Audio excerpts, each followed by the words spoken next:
plan of attack. Banks have become an essential threat to our democracy. So consider this justice. Thank you for listening to Revolution Radio at freedomslips.com, the #1 listener-supported radio station on the internet. Please help support this station so this battle can continue forward. Revolution Radio!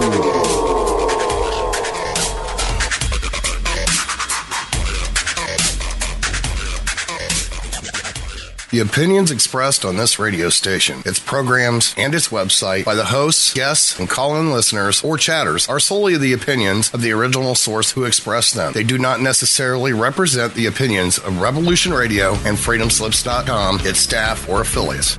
You're listening to Revolution Radio, freedomslips.com, 100% listener-supported radio, and now we return you to your host.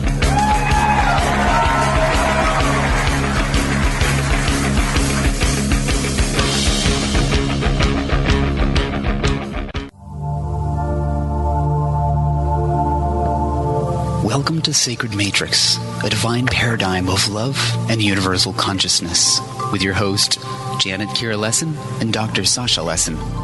Together, we transform the world. And now, here are your hosts, Janet Kira and Dr. Sasha Lessin.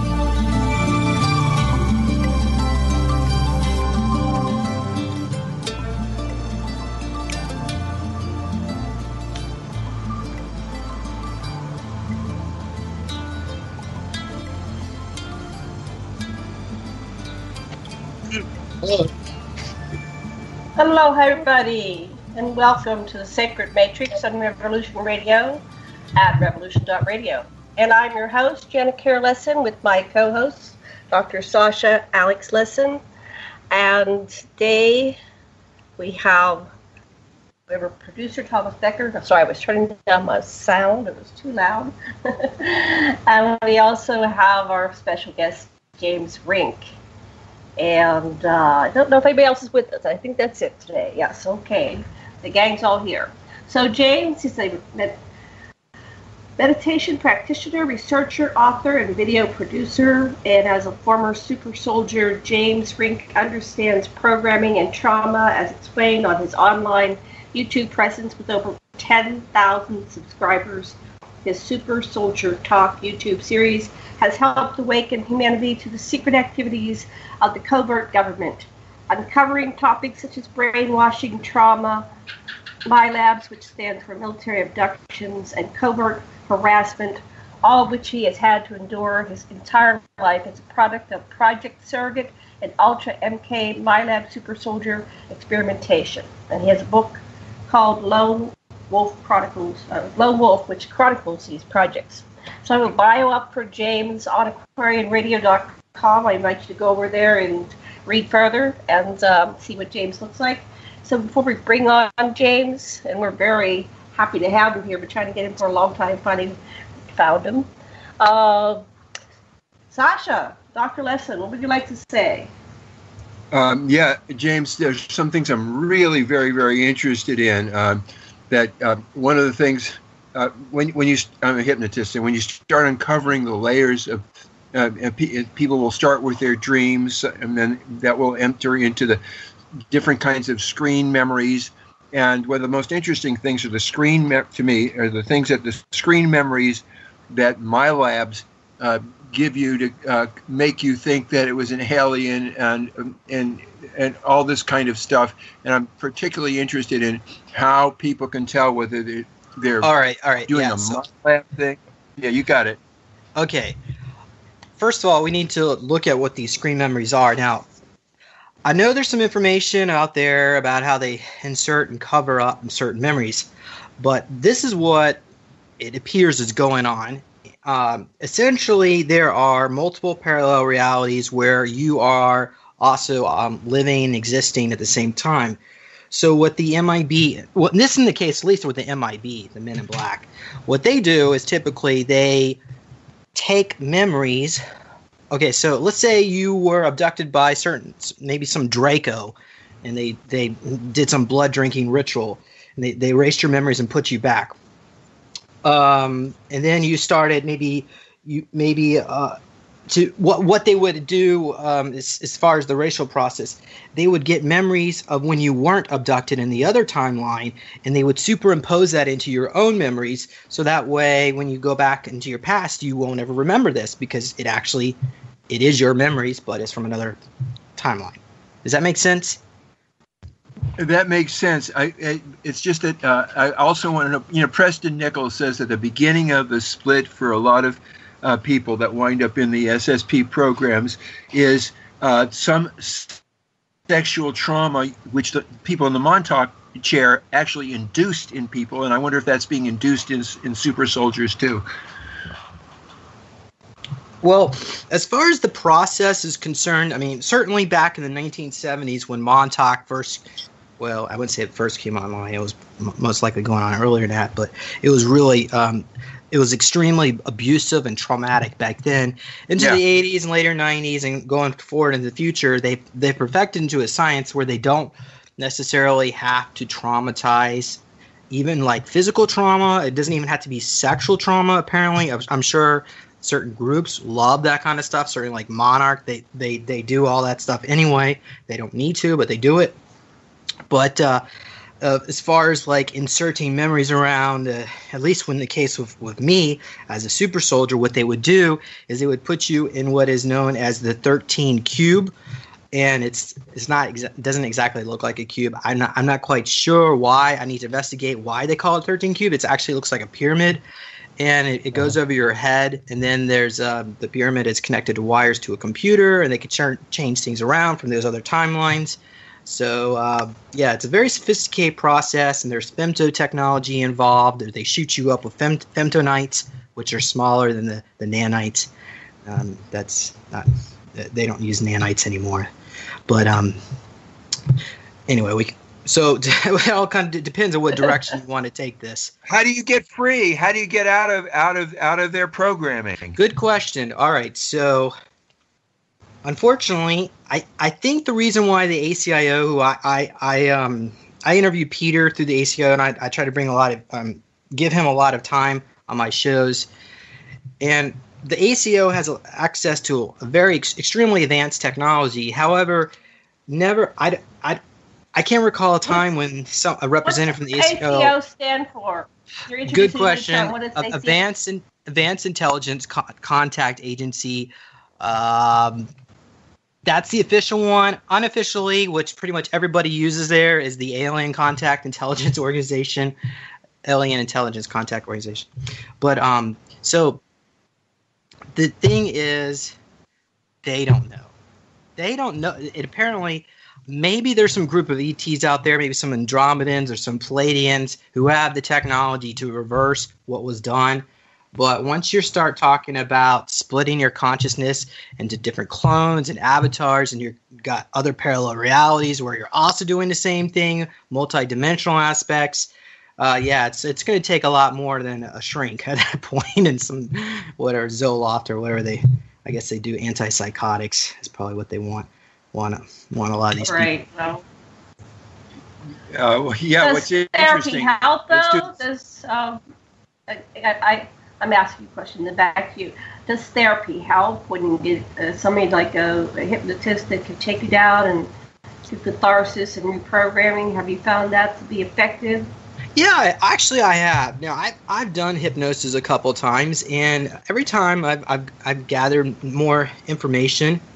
We could explore some of what I recalled, if that's what you want to take. That's where you want to take this.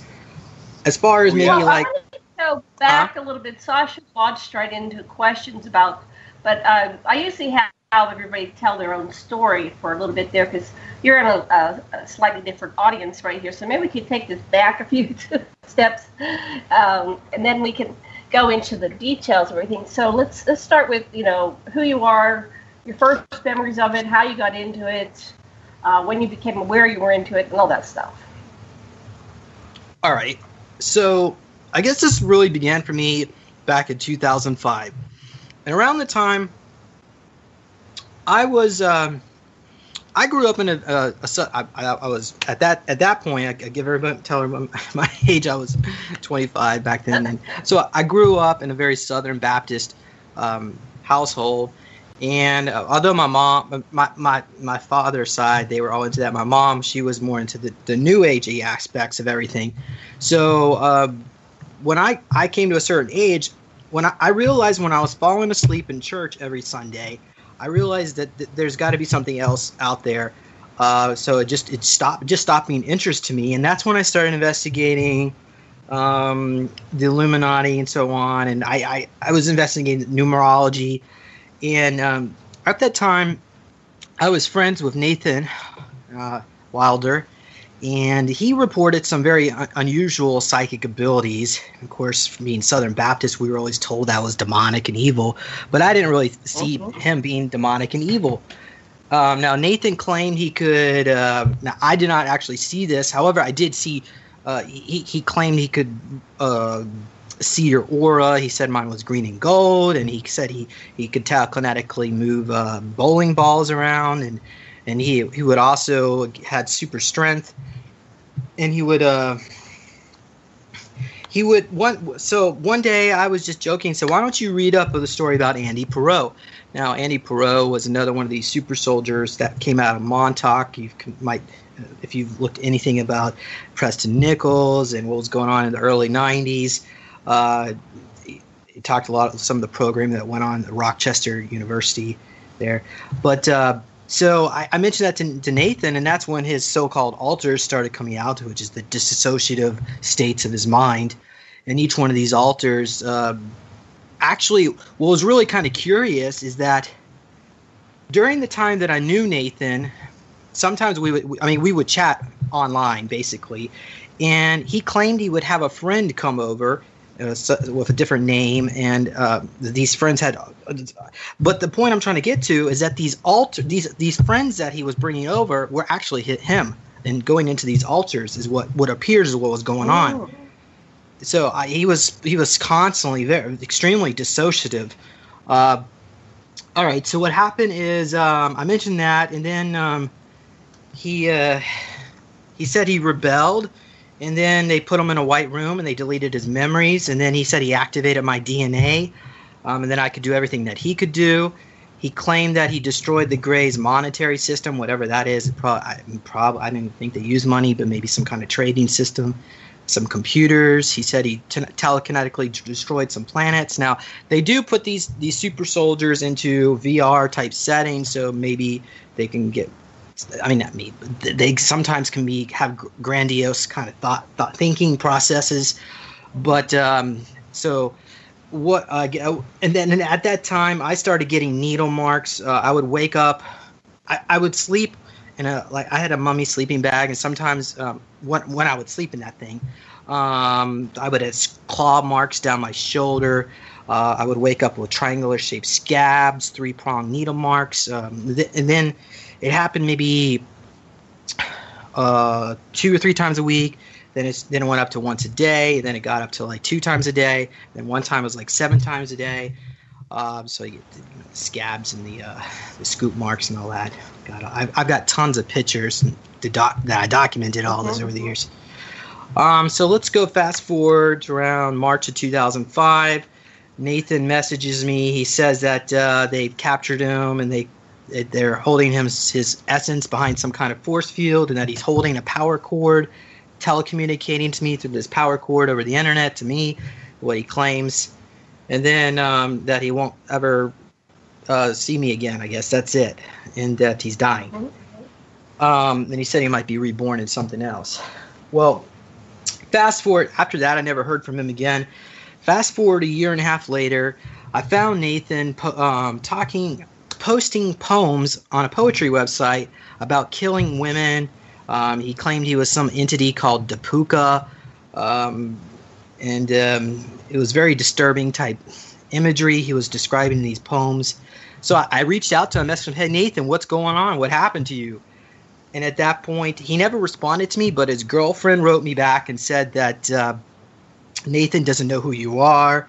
He doesn't want to talk to you. To leave him alone. And so I sent the girlfriend all these chat conversations and transcripts and whatnot that I've collected. and she showed that to Nathan, and then she claims that Nathan started acting really bizarre. And by the way, if you want me to stop, if you want to ask questions, just jump in and tell me, because otherwise I'm going to keep going. Okay, well, we'll get the basis and then we'll interrupt. Okay, should I keep going? Go ahead. Keep going until we say, wait a minute, got to talk to you. Okay, go ahead. All right, so at that point, his girlfriend reported that that Nathan was he was friends with a group of other kids just like him. And I say kids, I mean he was probably at this point maybe 21 at this point. And she claimed that these friends were telekinetic, and that they were going to start the New World Order, and that they were the chosen ones, and he created some kind of cult, is what she claims.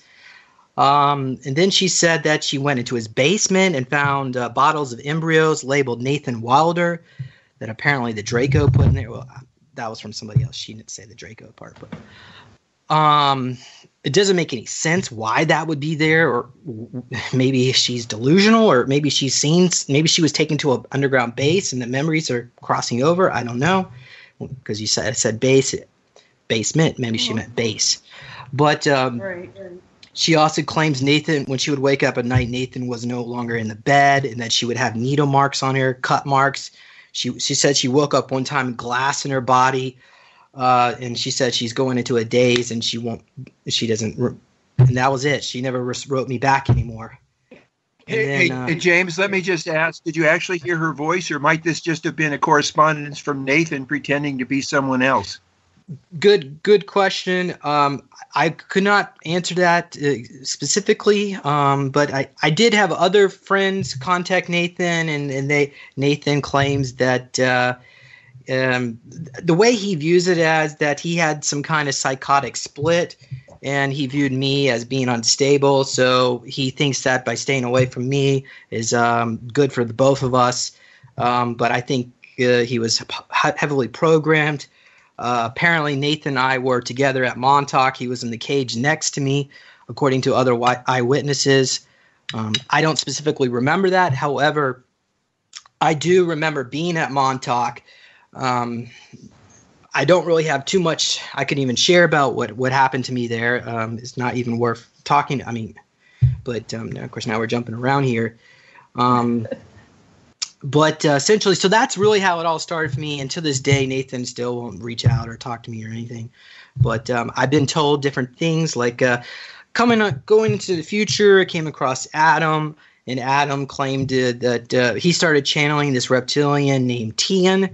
And Tian claimed to be a scientist who worked on super soldiers. And so essentially imagine this underground base where you would have crocodile snouted reptilians with a tail sitting maybe like 8 foot tall crocodile snouted reptilians sitting at these chairs with white lab coats on, working on computers, changing the memories around of these super soldiers. And then they're working with military personnel. Now, it may not necessarily be DARPA, even though DARPA is highly connected to these groups. And it's probably not the civilian military that most people, when I say military, it's like people might think, oh, Marines, oh, Army, blah, blah, blah. No, it's not like that. It's more like private military mercenary armies. There's like 5 main groups, but I'm just going to let you get a chance to talk because I'm kind of out of breath right now. So go ahead, please. Okay, we'll take a break. So when you say Adam, who's Adam? Okay. Yeah, this is in my book as well. A Lone Wolf is a Dangerous Wolf. I have my conversations with Adam. So Adam, I met in 2010, and again, this was over the internet. He claimed that when I first met him, he said that his father would disappear at night, like a limo would come and pick him up and then bring him back. And apparently his father was in the Illuminati, and they would, because I know some people at least have reported this, where a limo would come and they would be taken to meetings, then their memories would be wiped and they would be put back. Or it's not really being wiped. It's more like they would go into altars and the other altar, would come out their civilian altar. So he reported this kind of phenomenon. And as we're talking, then some MIBs show up at his house. And that's when Tian came out and talked to me and told me that Adam was my brother. And it's kind of complicated when I say brother. It's more like we have DNA. They created like a clones of us. They took my clone, my DNA, and they took his DNA and they combined it together and made clones. So essentially, we're connected like that. We're also on the same squad in some of these missions that they send us on. But so Tian, he's the one. He actually he claims that he rebelled against these groups, and that's because they're not really allowed to talk to us, the extraterrestrials, because of the law of non-interference and so on, and karma and that and this and that. But Tian said he felt bad for us because they treat us like toys. They create our clones or us. They put us in these bases and they shapeshift us in these super soldiers, and then they don't really value us in our civilian lives. We're just instruments to be used, like tools, or in their words, toys. Did you ever give your consent, or were you forced, or recruited at such a young age that consent meant nothing? Good question. So now Adam was very gifted at remote viewing, so we would do hypnosis and remote viewing sessions together for a while. And one of the things I was wanting to explore, because this has come up in a couple different times when I've worked with other people on trying to get information about my so-called file. Because I know when I was born, right? But whenever we would explore this, my date of birth was being blacked out. When we could try to remote view a computer database, or even in the case of when I was able to get in contact with someone who was DOD at the Oak Ridge, and they were able to get my file. In that case, you have to have Umbra 8, I believe, or Umbra 7. I have to look it up, classification, to find out anything about me. But so when we were looking this up, Project Surrogate came up. Now, Project Surrogate is where they would take people and insert them into a surrogated family to be raised into adulthood. So I don't really know the details, what happened, how I went from who I was before I was james-rink into my current family, but it appears that I was James Martin, according to ACIO source, the Alien Contact Intelligence Organization. I was James Martin Rilsberg in the late 1970s, and I was in the U.S. Army, Delta 1, which was what basically it's the Delta Force, but they called it Delta 1. I'm not sure where Delta Force came from. I don't even think they call themselves that even today. It's just a name that was given to them. And then I died in Persia, so I'm not quite sure if they reanimated my corpse and then re-aged me or inserted me, or they took a clone of me, because there's multiple clones, and we're also talking about multiple realities. But that's essentially why I haven't really been born. It's more like just been re-aged. James, let me suggest something to you. When you're in a place where you can do this, you don't have to look at records. If you can enter remote view in the skull of the people that were there at your birth, and their thoughts and their realities, sometimes in a deep state, you're able to remote view in other people like that. You know what I mean? You might try that sometime. That's a good idea. I really need to do some more exploration on that certain period of my life, because I don't really recall it. My earliest memories is when I was maybe 3 years old. I can't really remember much before then, which I guess is normal for, well, I don't know if that is normal or not, actually. But it is normal. But I distinctly remember my processes of birth and a whole bunch of other stuff because of the deep work I've done, and I know that I can sense that you are totally capable of even accessing all of that on your own, just with that suggestion I gave you. Okay. The other thing that comes up, it's really hard for me to go past that when you mentioned fighting, and I want to know what kind of weapons you used and what your opponents were. What was that like? Okay, so essentially, maybe we should talk a little bit about the process of what happens when they shapeshift us, because essentially, when we're turned into a super soldier, the fabric on our skin actually shapeshifts from our skin. It comes out of our skin. So we have like this skin-tight suit. Typically, it's like a black color. And then weapons would pop out of our arms, and guns and so on, and knives. As far as like specific type of weapons, I don't really have much recall about that. I mean, I've seen certain type, like, I don't know, machine guns and so on, but that was probably when I was more back in time at the Nazi era, because they would through Montauk, and actually I don't know if it was specifically Montauk. It could have been with Kruger. I know we're jumping around here. Kruger's got so much to explain. This is so complicated. But I know you asked about weapons. Kruger's a major mercenary group, it's right? Okay. Yeah. So, right. There's there's 5 of them, and I'm going to try to do my best. Hopefully, I'm going to make sure I remember them this time. So there's Kruger. There is Shoreline. There is, of course, there's Monarch. There's the other, the one that's in the Fringe series. Oh gosh, I forgot that one's called Massive Dynamic. That's 4, I guess. DARPA. Really, DARPA's number 6. There was another one. It'll probably come to me if I think hard enough. I feel bad that I can't remember that one. I'm not connected to that group, but so essentially, I've done work with Shoreline and Kruger. Now, with Kruger came. Gabriel Kruger is from another parallel reality in which the Nazis won World War II.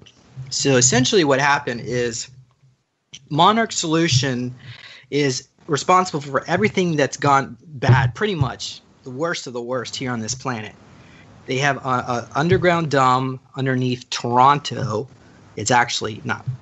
Well, I mean, an entrance comes up into the needle of Toronto, but the entrance, the base itself is, I think, partly goes under the lake and so on. It's like 25 miles wide.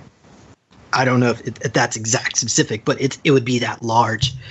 And essentially, they take children, program them, and they themselves are infested with archons. So Kruger, what happened Monarch did is they created a clone of Hitler, sent him back in time, killed Hitler, replaced him with this clone, this Monarch clone, and that's when the Nazis went crazy with the genocide and the racism. Of course, they were helped along with the Nordics. And it's the whole process of that is a lot more complicated. So he wasn't a racist before then, you're saying? In the other parallel reality where Hitler was not replaced with a clone, they embraced the Jews, the Hebrews. They did not kill them. They had internment camps where they did not permit interracial marriage. So if you wanted to, even if let's say you were Spanish and you wanted to marry a Moroccan, that was not permitted. So they would have internment camps. Well, not it's not even a concentration camp. It's more like just a camp, or a community where you could go to and live there away from everybody else. After the Nazis invaded the U.S., they blew up the Washington Monument, and then they put in the spinning eagle with the swastika, and the eagle spins around 150-foot tall column there. And then they also the eastern seaboard was controlled by the Germans, and the west seaboard day was controlled by the Japanese. And then the Nazis, they embraced Tesla. They gave him an unlimited budget, and they released the free energy technologies, anti-gravity, and it's all these amazing technologies. And basically, at least those people that chose not to live in the camps, everybody was pretty much living in mansions. They had teleportation. Food was basically free. They had space travel. So essentially, in that reality, that's where Gabriel Kruger came from. He was a military contractor that worked with Hitler. So he has been. Were you able to? Did you visit that reality? How do you know so much detail about that reality? Just by I have some clones over there. I mean, according to Peter, anyway, one of my clones works with Tesla, and he helped create like this skin-tight armor that's bulletproof. Additionally, it produces electricity. If I could remember how to do that, I'd probably be rich. Unfortunately, I don't remember how to do it. And I also worked on some extremely fast jet engines, but that was back when it was first coming. Let's look at that suit for a minute. Was that a symbiote? Was it a living thing? That probably. I could not answer the question. I don't remember. I'm going to need some hypnosis or something to maybe go back and explore that. Because that was, again, that's not my memories. That's from another parallel reality where I exist, but my memories are not tapping into that. I had to remote view it to access it. But or at least be told by someone who's been there. But thank you. But there are other clones of me. There was a clone of me in Abatava. Are you familiar with that phrase? Abatava? No. Please explain that, please. Okay, so the Nazis set up gulags in Alaska because Alaska was kind of like this no man's land, even though I guess supposedly the Japanese probably thought they had claimed it. I guess it was really mixed with the Germans and the Japs. Japanese. So they would set these internment these gulags where they would take highly gifted children that were psychic. It's essentially reprogram them in these centers where into the Nazi belief system, and they had these ruins, which is like the Druid type ruins on signs all around there, and then they had polar bears that had guns, so they were like shot up with femto technology. Everything was a lot of AI going on there. I can't really recall specifically what else was going on in that facility, but I spent some time there. And I also had some other clones, so I was sent back in mission in time to infiltrate the Nazis. In particular, one of my clones was designed to replace the Fuhrer. They wanted me to be the next Fuhrer, and that didn't work out so well. I'm not quite sure how that all ended, and that would need some more exploration. But so Gabriel Kruger has been coming over to this timeline to help us. I say help us in quotation marks, but I think how all this is going to end is, at least what I've been told, is that through other survivors that have been at Montauk, when they remote view the future, they basically see this all coming to an end after George Bush Sr. dies. He's supposed to going to die at 96. Of course, he's 94 now. So apparently, of course, Senior is highly involved in these projects. I believe he's a Draco, or at least a reptilian. I couldn't really say specifically which. I know Barbara Bush, she was an insectoid, but they're highly involved in Montauk. I know James Casbolt, he's reported seeing Bush Senior. I believe Andy Perot has claimed to see Bush Sr. there as well. I'm not sure what exactly his connection is, but he is high up in there, and something that was done to us is maybe we're psychically connected to this guy. Montauk or something? Yes, at Montauk. Is he kind of like holding a timeline or something, and so when he dies it all falls apart? Maybe. I can't answer that question, but that is a good assertion, something that really should be explored. Because there are. Yeah, because my mother was holding a timeline, and when she died, things shifted. I mean, it was she had a portal that was open. It wasn't her. Yeah, and it appears that we're taken outside of time, like into what they call a time freezing zone. So it is possible that you could be taken to Montauk and still live your life and then be put back in a blink of an eye. They re-age you, put you back. You're there for 10, 15 years or whatever they want you there.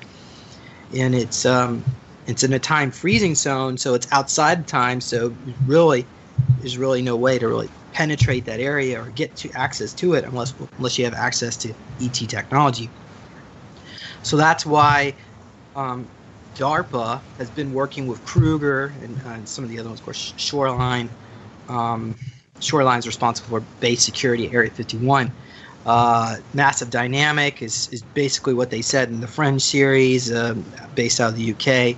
And they work with Monarch, so they're not a good organization either. I wish I could remember the name of the other one, but essentially we have two groups. Are you familiar with Stargate, Project Stargate? I've been told I was part of. Well, you mean like the remote viewing project that was going on in the 90s? It was more complex than that. It's got something to do with the and I don't know. I'm just getting like the little words like that's what I was a part of from different people and I said, what's that about? And nobody knows exactly, but they keep thinking it's just remote viewing, but it's far more complex than that. It's orchestrating people that are supposed to be together, and I ended up going under Johnson Atoll, and I'll just cut the chase. And I eventually went into like a ritual type thing down to underneath into the artificial part. From the artificial to the natural part, huge caves, and I saw a dragon. Apparently, there's like this huge mother dragon that's the size much bigger than any dinosaur you've ever seen, and she projected a avatar to stand in front of me, and then we opened up portals and stargates and deciphered everything that was coming through. It was all simultaneously. There were 1,000 beings there, and they told me they were the Anunnaki. They were very tall. Some were 18, 19, 20 feet tall or higher. I can't tell height. It's like they're really big. Yeah. So anyway, that's part of what I was a part of. And then I had another whistleblower, super soldier female, that said she was a part of it. We were trying to piece it together. But at a certain point, things blow up. So right now we're taking a break because it gets too intense. Yeah, okay. Yeah, anyway, that's all I know. I just didn't know if you'd heard anything about Stargate. Well, I mean, I've heard. So, I know that the Anunnakis they're in control of a lot of these projects. They probably tell the people at Monarch what to do. Right. Yeah. So tell us what you know about the Anunnaki, because I'm really connected to the Anunnaki. I apparently have a thread of NEMA, a fractal, and that runs through me, and I can download information, and I'm the peacemaker. I'm always like, come on, people, let's get along, But anyway, what do you know about the Anunnaki? Because we're trying to figure out that piece too. There's a lot of people that are now fractals of the Anunnaki. They'll say, I'm Enki, I'm Inanna, I'm Nagashita, Toth, I'm I have a Marduk that I talk to. And they're all over the place. So we've been piecing that together.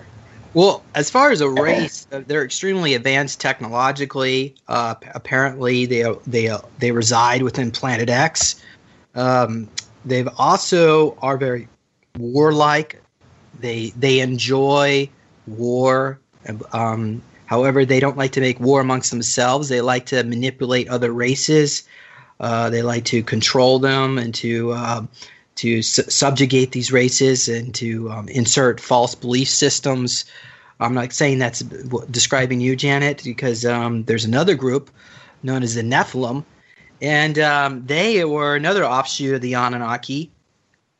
And they were also extremely warlike, and they destroyed their own planet. So now they reside in a spaceship at underground bases because they got no planet of their own.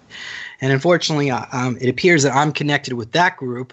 So just because you maybe spent a lifetime with them, it doesn't necessarily mean that you're going to be like that. However, those races are typically defined like that. So yeah, I understand that they are, but it's just like humans. There's people. Wait a minute. Let me just finish my sentence, then you can take it. There are people within humanity that are the whole spectrum. You've got good, bad, ugly, evil, enlightened and conscious. So it's every species is very complicated. But the whole polarity game creates the entire continuum. So you're going to have it in any species, the very light and the very dark, and then everything in between. Go ahead, Sasha. What were you going to say? Another super soldier, John Teeter, talked about getting in a battle with the Dappa, who was one of the Nephilim, and basically he thinks he blew up the ship that Adapa was in, but he didn't find the body, so he doesn't know whether he really ended him. But which the story you're saying. Stuff we talk to other people, and all these stories are coming together to make a whole picture. Exactly. Yeah. We certainly can explore this more. Did you say we need to take a break? Oh, the break will be at the top of the hour. So I've got a couple more questions. So, but Ahmad, not just about your weaponry and your armor, but also who you faced when you were fighting. Well, it all kind of depends because they had different avatars or different types of missions. Sometimes we would be sent off world where we would have like this silvery type cyborg skin and a silvery type suit, a glass type helmet. I have no idea why we had like this glass. We had like a bald head with a glass plate on top of it. I'm not quite sure what that's about. There would be another mission where we would be put into like a reptilian type body, and then we would be sent off. In particular, like this one mission, I was sent to Draco Prime, which is the Draco homeworld. And when I was remote viewing this, I remember seeing these tall spires like you see in the Coruscant. In the Star Wars movie, the Imperial homeworld, and Coruscant. And so what happened is I remember I walked into this building and it was like they had a list of what was going on with at least the secret space program, like how many spaceships they had, how many people they were abducting with the Greys, something like in the lines of like 5 million. I'm not sure if that's annually or. But essentially, they would have these receptacles inside these gray cyborgs. They were like basically programmable life forms created like in a vat, and then these grays would go into people's homes and extract semen, and then he would go into another home, and the semen would be in the receptacle, and they would insert it into different women, and they were just creating all these hybrids all over the place. There's a lot of children that have been created in this process, and I'm sure the government knows what's going on. Of course, they're really powerless to do anything, and I guess they don't want to scare the public, let people know that we're all being experimented upon, and it's millions. It's probably tens of millions. I would say maybe 20. Intuitively, I'm picking up 33 million in the U.S. But okay, so. All right. Essentially, and they also had these rituals they would do. These the Draco, they would create avatars. And it's similar in the movie Avatar where it's a clone body and you can project your consciousness into the clone.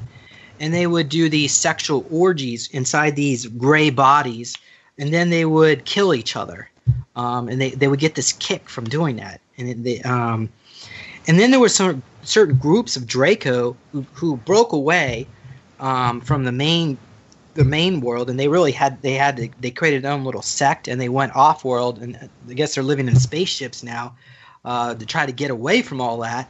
And it turns out now they're starting to get back into it, doing that again. It's because I don't know what it is about the Draco. They just love their blood rituals, and I don't understand it, but that's what they enjoy. Certainly in that form, I was a reptilian, and when I was sent on that mission, so that way they would not wreck. Obviously, you can't send a human there. They'd probably try to think about all the ways to cook them and eat them, or probably they don't even cook them; they just eat them.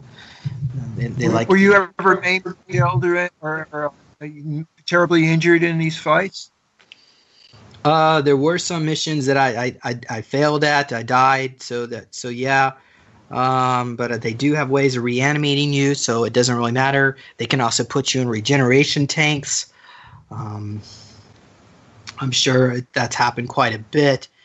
I can't really say I specifically recall being in regeneration tanks, but I know Ilana Kapolin, she's recalled being in these tanks. Of course, they also do re-aging They have re-aging technology that can make you young again, or whatever age they want you at. I suppose they can make you older. They wanted that too. But yeah, so as far as maybe like the process, how long it takes, I mean, it would be some kind of femto goo that would recreate the cells, and it would typically take about maybe a day or so to do that. They have technology to grow clones in a couple of hours, and I wouldn't be surprised if DARPA has access to some of this technology. Of course, they're not going to go out in the public with it anytime soon. Kramer told us about this thing that makes the end of an arm that's been severed think it's the rest of it's still there and it grows out to meet it. Did you encounter any machine like that? Huh. I mean, as far as what I recall in these labs, I remember the trip seats. I don't remember that specific device. I do remember these type of appendages things. It looked like this metal snake-like appendages that would come out from the ceiling, and it was like they would look like they were like needle thin, and they would attach. They would strip off the skin on my body, and they would attach these needles to each one of my muscles. And then they would put me in a virtual reality scenario where I see myself being burned on the cross or that stake. And they would have in the trip seats. They would they were white, and they were made of this foam, or at least where you lay down on was foam like, and when you laid in it, you would sink into the foam, and then it would coat your body. I mean, not coat, but kind of surround your body a little bit, and it would kind of lock you in place so you couldn't move. And of course, that was more that femto technology as well. So, wow. They could release some of this technology to the public. Obviously, it would help. It would make disease and death obsolete, basically. And probably make God obsolete too. I suppose they probably they probably will think of that too. Has anybody ever talked to you about the purpose or what this is all about? Anybody engage with you in your intellect, like you're an equal, even just like somebody that may have felt sorry? It's like, let's tell you what's going on, that type of thing. Well, I don't really understand the question. Well, what do you mean? Like, what's going on in general? Yeah, the whole scenario, like that. What's the purpose of all this? What's it all about? Yeah, he knows back to the origin of the universe, and so in his briefing, he was told everything, or what they said was everything. I just put part of it, but so he has this great overview because apparently he was in a position where he needed to know all that stuff. But I just wondered if anybody ever took pity on people and gave you an idea of what's going on instead of, you're just in the middle of this thing. There's this battle. You don't even know why you're fighting. Well, there are very few people on this planet that really know what's going on. I mean, the ACIO, they claim they know what's going on. And based on my interactions with Peter, I would have to agree with that. The NSA and the CIA do not know what's going on.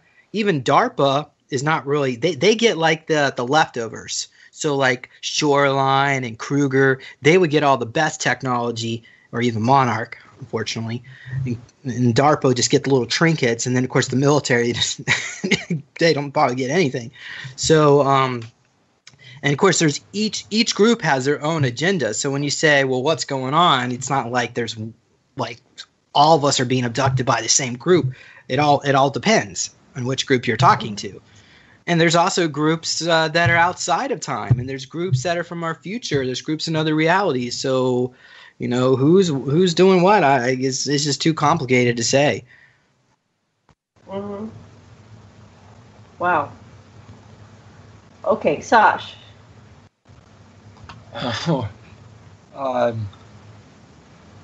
I guess it comes down to very specific geographical questions about the moon and Mars that really interest me. Have you been on either of those places, and what did you see? What was it like? Okay, so I've had one regression where I recall a mission on Mars, and this was with Alex Diaz. Now, and again, this story is in my book as well. Now, I met Alex probably around 2012.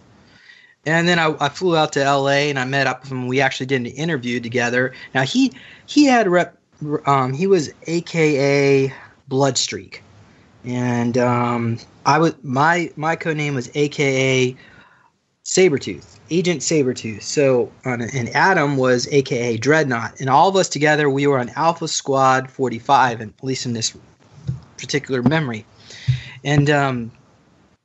Alex was, they called him Bloodstreak because he liked to use blunt weapons, and Dreadnought, Adam, he was used for bombs and that type of material. And then, of course, for me, I didn't remember I guess they had me doing sniping. So the thing I'm trying to get to is that when actually, I forgot what I was trying to bring with Alex.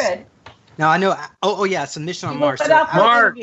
Yeah. So we were on this mission on Mars, and so when we were going down these corridor, because what actually happened, there were some reptilians that were working with human personnel, and there was an argument or a fight that something, a disagreement took place.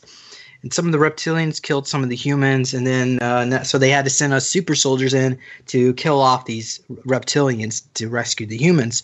So when we got into the base, I remember, at least in the regression, remember seeing these type of alien glyphs on the wall. It turns out it was actually Keban, which is the tall grays. So I don't know why that was down there, but we met up with the reptilians, and we asked them what's going on. They said there was a disagreement, and they blamed the humans. Of course, we were told the reptilians started, but the reptilians said the humans started. So at this point, I felt we were under the impression that we were probably lied to by our commanders, that the humans probably did start this. So what we did is we opened up a portal. There was a Stargate, and we let all the reptilians go through instead of killing them. And of course, we got back to, they chastised us for that, but whatever. I'm not. Wow. But wait. What does chastise mean? Did they beat you up? Did they lock you? Yeah. I don't recall what happened with me, but I know with Alex, he says they would put us in the trip seats and they would torture us. So some of these groups would do that. But it didn't really matter. At the end of the day, they wipe our memories anyway. So what difference does it make? We really don't care, I guess. And while we're on these missions, by the way, we do not have any of our civilian memories. It's like if you were to think back into your past, there would be nothing there. It's like you were always a super soldier, and that's it. And you don't even think of anything else. They program you so much that way. So it's a really tough state to be in to try to break out of that once you're there. How did you do it? How did I do it? How did you break out? You're able to talk. Yeah.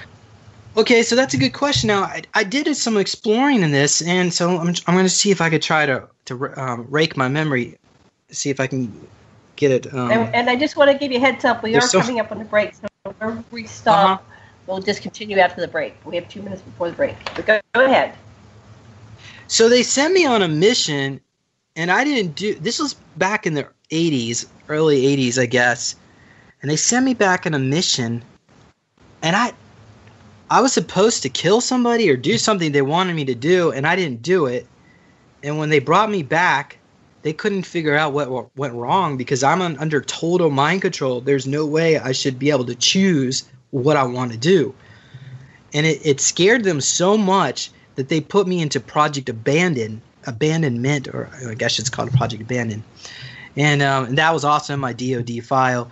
So Project Abandon is where they basically are defunct super soldiers that are not deemed fit for these missions. So for a while I was in that program until they could try to recuperate me. But in the end of the day, they realized they couldn't recuperate me fully. So there's always been like this, I'm so good at what I do that they keep using me, but on the other hand, they know that I have the capability of rebelling and breaking out of it all.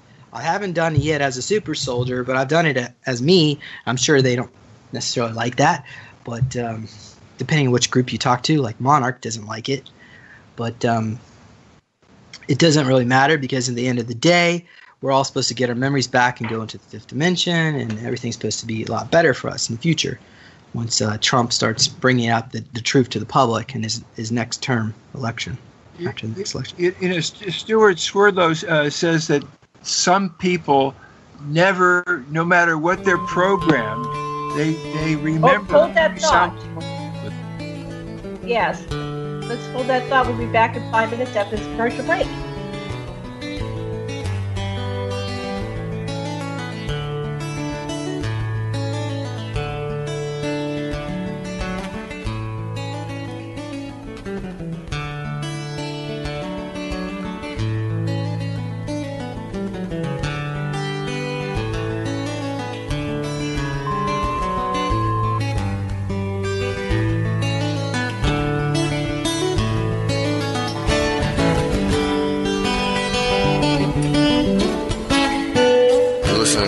Radio at freedomslips.com, and we'll be right back after this message.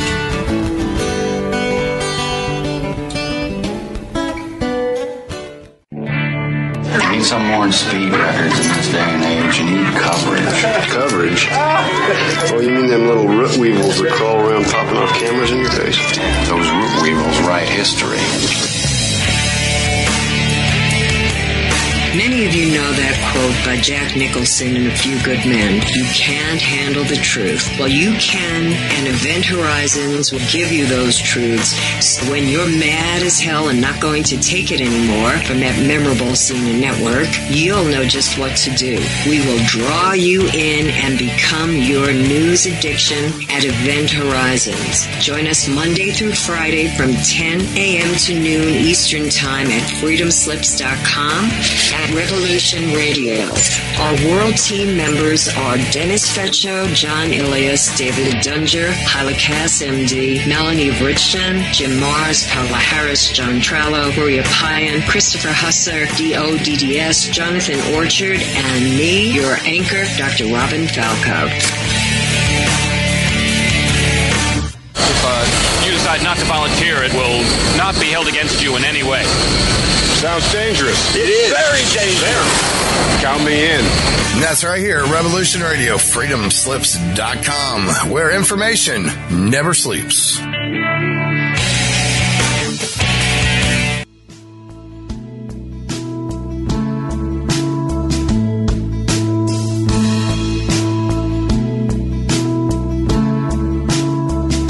Is your data safe? Do you have the necessary information to assist you in confidently living through just about any survival situation? Is survival and gardening, off-grid living, medical knowledge, or even natural or man-made EMPs on your list of personal concerns? Do you have your documents and your personal information in a safe place in your hands where you know where it is? Well, check out our preloaded EMP-proof thumb drive. Over 3 gigs of survival documents and how-tos, plus the USDA offline food preservation website, and much, much more, including a surprise bonus we just can't tell you about here. With plenty of room left over to store your most important documents. Imagine if a megavirus or a computer failure took out your bank, or all the banks for that matter. Are your banking records safe in your hands? So when they get things fixed and repaired, you can say, hey, look, this is what I had. You have it. I want it back. Is your personal data safe? family records, addresses, phone numbers? Well, squeeze on over to freedomslips.com. Yes, that's www.freedomslips.com. Click the banner on the homepage for the EMP-proof bullet drive to get the full scoop of everything that we offer. So, folks, keep your data safe for your peace of mind. Revolution Radio, freedomslips.com. You don't need to expect us. We're already here.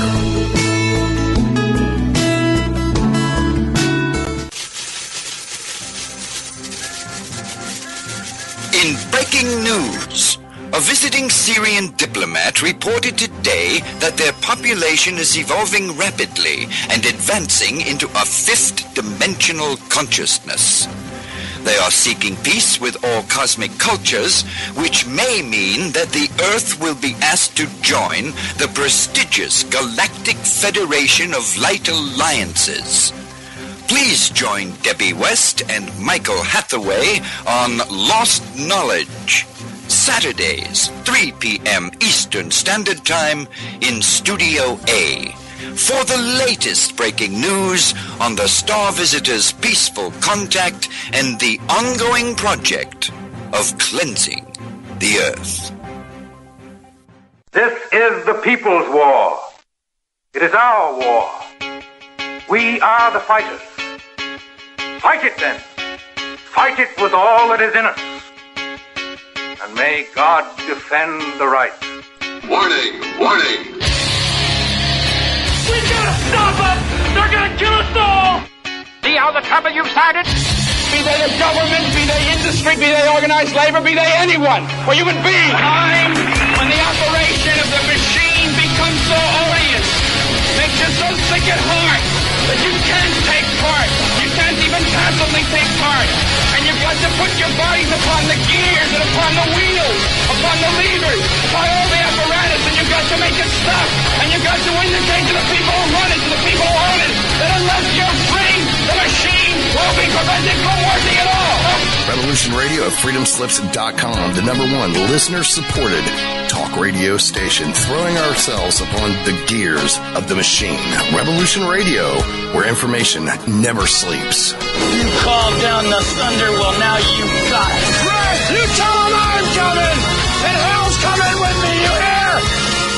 Hell's coming with me! Revolution Radio!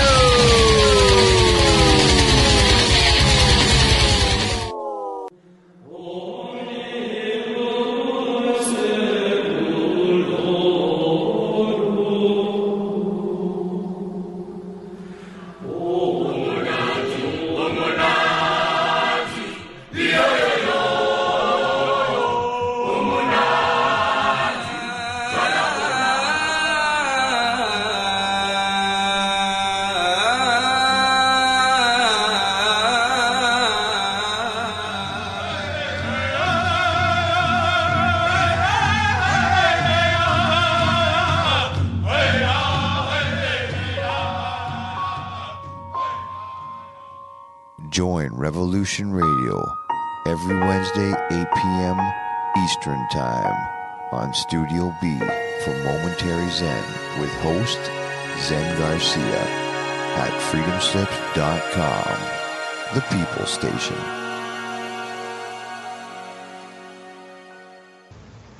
The opinions expressed on this radio station, its programs, and its website by the hosts, guests, and call-in listeners or chatters are solely the opinions of the original source who expressed them. They do not necessarily represent the opinions of Revolution Radio and freedomslips.com, its staff, or affiliates. You're listening to Revolution Radio, freedomslips.com, 100% listener-supported radio, and now we return you to your host.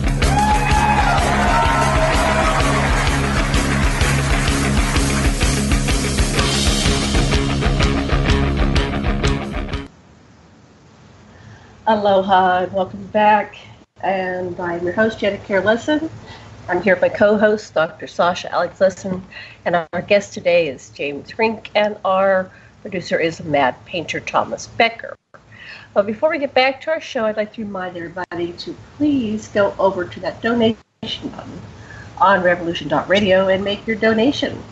And we really need your donation to stay online here, to keep bringing you these shows. So, Mad Painter, how are we going? How are we doing?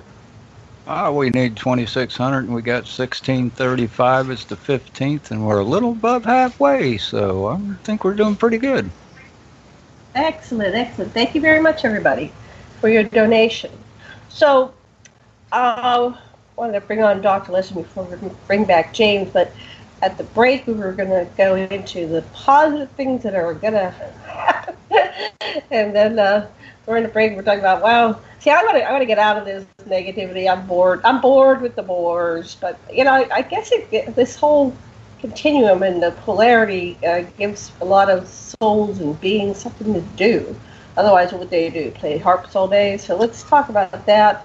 Sasha, Dr. Lessin, what would you like to talk about in the second half of the show? Well, it appears from our interview that S below, so above, and vice versa. It's always the best of times and the worst times. But the reality is this is the best show you've got.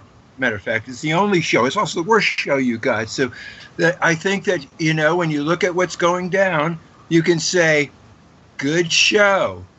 Thank you. I can dig it. So, James, from your perspective, what do you think of all this? Well, there's a lot to think about. What in particular do you want me to think about or comment about? Oh, whatever bubbles to the top of your brain and pops out. And we'll ask a Mad Painter this question, too. Right. So, I asked the unfinished question for me was, what's it like on Mars? And the other question, did you have missions on the moon?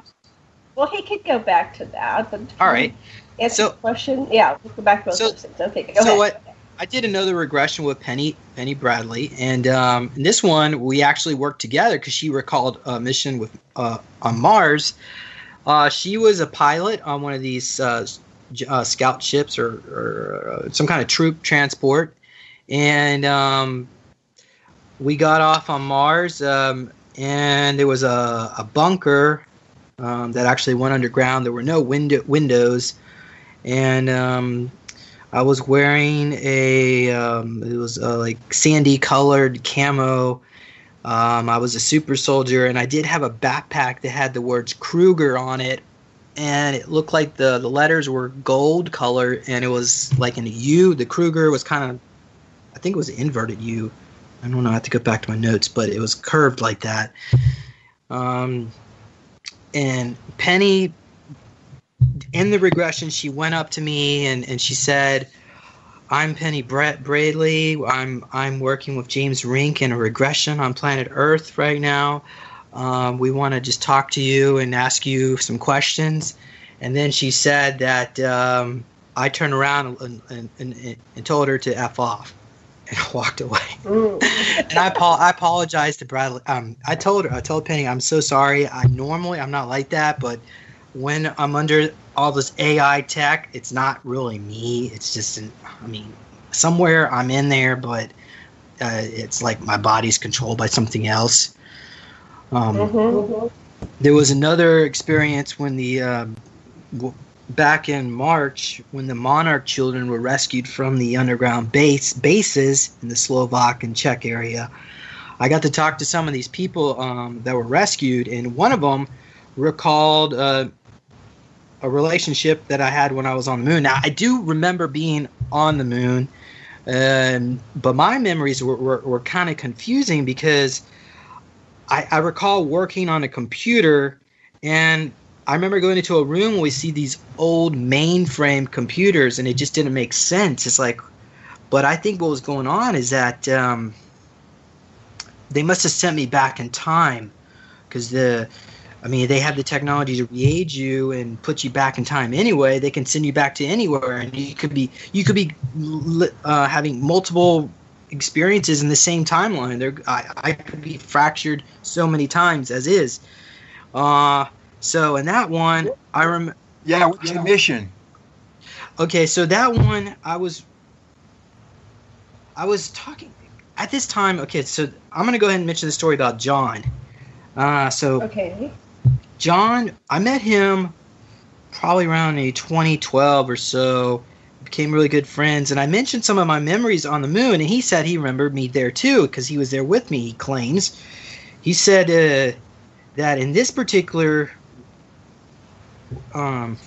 base, we went into the Stargate portal to another parallel reality on planet Earth.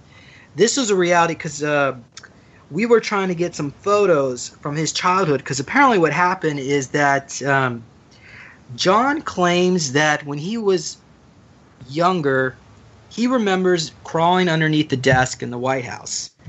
And he said that later on he was put into an adopted family and he grew up on a military base. But him and his sister Caroline were replaced after they killed the Kennedys with well, I don't know who the surrogates now are. Obviously, John Jr. was murdered, but so my friend was actually the real John Jr. And so what they actually did is that in the timeline where the Kennedys were not assassinated and he was allowed to live out his childhood, that timeline became invaded by the Mantoids, and there was a nuclear war. I believe it happened in the 1980s, early 80s. That timeline was that actually self-destructed. That's why at Montauk they allowed Kennedy to be killed. Unfortunately, as bad as it was, it actually created a better timeline for us. But so we went into this parallel reality where we went to this bunker. It was I recall seeing like 2 feet of water. I guess it was frozen outside. It's like a nuclear winter. And then we grabbed some photos, but the Mantoids show up and we got out of there. Just barely got out of there before we could get some more photos. And he was actually angry at me because he wanted to get some more photos of his childhood. Oh. That he never really got to have because they switched him out. And I really felt sorry for John because he died back in 2017, I think, probably last November. Oh. He had a heart condition. Of course, a lot of the Kennedys had heart problems anyway. The whole story was so tragic. I really feel sorry for him. And nobody really knows. Nobody really knows what happened to the real ones. And I personally believe him because first of all, I do remember being at that base. So anyway, and I do remember seeing the corridors. It looked kind of like it was angular on the roof. On the ceiling area, and I think it was flat on the bottom. And it was all white. And I remember a dome. I'd walk into a dome where you could see the stars, and then the doors would open up like in Star Trek on their own, like that. Mm-hmm. But I still never quite understood the tape drives, the old computer tape drives, what that was about. But I did see like screens that had like that old green colored. Screens, computer screens from probably like early 80s, probably maybe even 70s when they had that. So James, let me ask you a very specific question about Luna, because one of the astronauts who was on the lunar surface, and official astronauts, when the program started wearing off and he started painting, he was a painter, and then he started painting all these colors, and then he recalled that the sun was hitting all these glass domes and making colors all over the moon. And I wonder if you observed anything like that. In this particular, I don't remember that because I just remember being inside the base, not outside on the surface. So I can't really be able to tell you what that was like. But I certainly believe that's probably I believe NASA is lying to us about what's on the surface of the moon. I do not think we actually went there, or maybe we did go there, but what we saw on TV or YouTube now, the clips from the Apollo missions are actually staged from Stanley Kubrick's 2001 set, which is probably why they killed him. So there's a lot that really needs to be disclosed to the public, and maybe that's why Trump created the Space Force. But we'll have to see what the timeline brings us. Yeah, Carter had also created. He called it a Delta Force 2 to go in and rescue some of the women from the brothel under Dulce, so that with the idea that the president has his own force that isn't part of the military command has been around a while. Well, I might have been there because I was part of that Delta 1, the Delta Force, when that was all created. Wow. I don't recall that. That's a good point. You brought that up. I should investigate that because that would have been around the time. Wasn't that in 79 when that took place? And so we know that Mark Richards was driving that new helicopter, the great new, and we also he was on that mission. Yes, he was. And the astronaut who died, Onizuka, was a leader of another team, and that they were all in on this. And it was and President Carter said, I don't want the CIA to know what you guys are doing because they're going to mess it up. Yeah, right. Okay, that's curious. So brought that up. I'm gonna need to investigate that. I just know that. If you slow it down, I can already tell what kind of mind you have. If you slow it down, you're going to get a lot of it back. Yeah, I mean, I've been told by multiple psychics I'm supposed to get my memories back this year, and then another year goes by, and another year. So I'm not quite sure what the deal is. I think we'd love to work with you if you want us to help you. I mean, not on the live. I would love that. Yeah. So, we'd love to work with you. I think what's going on here is that the benevolent groups are more positive factions. You could really say I wouldn't call any of these groups benevolent, but everybody has their agenda. It appears they don't really want us to get our memories back because we have been through so much horrible stuff that we would probably be hospitalized or something worse, or maybe one of our super soldier alters would come out and then they would have to send the MIB in, erase the memories and this and that. It just create a mess. So I think they're absolutely. If you've done things that the person you are right at this moment is horrified with, you're a human who would feel overwhelming guilt. Nichols talks about the whole thing. It's like you can't do it all, or it'll overwhelm you. It's got to be when you're ready. Okay, makes sense. All right. But you can do a little at a time, and then when you get, you're going to say it's too much. Just like you told Penny, to F off, right? So I tell you where it all leads, James, is there isn't any other. That you are whoever you think other is also, but takes a while to get there. Okay. Well, I do want. You're simultaneously existing on all levels and all dimensions. So you're aware of some of your fractals and some of your clones and some of your simultaneous existences. But there's a point where you become aware of it all. But then that's overwhelming. So you choose what memories to bring in to remember. Otherwise, you can't exist in 3D physicality. It's just too much. It's overwhelming. Yeah, that makes sense. I agree with that. Yeah. Wow. So you remember being part of this Delta Force. See, we're in the middle. We've interviewed all these people. We just had Stuart Squared on a couple of weeks ago, and we talked to Preston and talked to Joanne Richards. She's going to be at our conference. And anyway, we're going to piece all this together at the Stargate to the Cosmos conference in Albuquerque in October. And so we're interviewing all the secret space program people. So you're saying a lot of things that other people are reporting.